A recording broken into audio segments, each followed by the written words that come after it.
நம்ம மனசு பார்த்தீங்கன்னா, அடுத்தவர்களோட அங்கீகாரத்த நம்ம எதிர்பார்ப்போம். அடுத்தவங்களோட அப்ரிசியேஷன எதிர்பார்ப்போம். அடுத்தவங்க அங்கீகாரம் பண்ணா தான் நம்ம ஜெயிச்ச மாரி நெனைப்போம். அப்படி நெனைக்கிறது சரியான்னு பார்த்தீங்கன்னா, தப்பு. நீங்க உங்களோட எல்லா உரிமையும் அவங்கட்ட குடுத்துட்டா என்ன ஆகும்? உதாரணமா என்ட்ட குடுக்குறீங்கன்னா, நீங்க சிரிக்கிறதும் நான் முடிவு பண்ணுவேன். நீங்க அழுகுறதும் நான் முடிவு பண்ணுவேன். நீங்க ஜெயிக்கிறதும், தோக்குறதும் நான் முடிவு பண்ணிருவேன். அது அது என்ன வாழ்க்கை? நீங்க ஒரு முடிவு எடுக்குறீங்கன்னா, அது என் பார்வையில சில நேரம் தப்பா இருக்கலாம். ஆனா நீங்க ஏன் எடுத்தீங்கன்னு உங்களுக்கு மட்டும் தான் தெரியும். நான் ஏன் அந்த ஒரு விஷயத்த எடுத்தேன்றது எனக்கு மட்டும் தான் தெரியும். அத புரிய வைக்கணும்னு அவசியம் இல்ல. சில பேர் புரிய வைக்கலாம். எல்லாருக்கும் புரிய வைக்கணும்னு அவசியமே கிடையாது. நம்ம ஏன் இந்த மாதிரி வாழ்க்கை வாழ்றோம், ஏன் இந்த மாதிரி சூழல்ல இருக்கிறோம் அப்படின்றது நம்ம தான் முடிவு பண்ணியிருக்கோம். நம்ம எண்ணம் தான். அதனால அடுத்தவங்கள அங்கீகாரத்துக்கான எதிர்பார்த்து நிக்கவும் நிக்காதீங்க. அதை யோசிக்கவும் யோசிக்காதீங்க. அவங்க சொல்லலையே நம்ம சரியா செய்யல அப்படின்றது நினைக்காதீங்க. வாழ்க்கையில எல்லாருக்குமே அது ஒரு தோணும். ஏதாவது செஞ்சுட்டு இருக்கீங்க, புதுசா செய்றீங்கன்னா, அவங்க நம்ம அங்கீகாரம் குடுக்கல, நம்ம செய்யறது தப்போ அப்படின்னு நினைக்கிறது உங்களுக்கு தோணும்.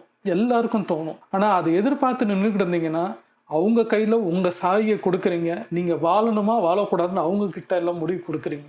அது ரொம்ப தப்பு. நீங்க செல்ஃபிஷா சில விஷயங்கள எடுத்தாலும் சரி, உங்களுக்குள்ள இருக்கிற அந்த அங்கீகாரத்த எதிர்பார்த்து போகாதீங்க. நீங்க செய்ய வேண்டியது நீங்க பண்ணுங்க. தப்போ, ரைட்டோ உங்களுக்கு தான் பாதிப்பு. அது அவங்களுக்கு கிடையாது. அதனால நான்லாம் எப்படி நினைப்பேன்னா, நான் செய்ய வேண்டியது செய்வேன். அதுல ஜெயிச்சேன்னா எனக்கு தான், தோத்தாலும் எனக்கு தான். எண்ணம் போல வாழ்க்கைன்றது இதுதான் நான் நினைக்கிறேன். அதனால நீங்க என்ன செய்யணும் அங்கீகாரத்த அடுத்தவங்கட்ட எதிர்பார்க்காதீங்க. ஓகேவா?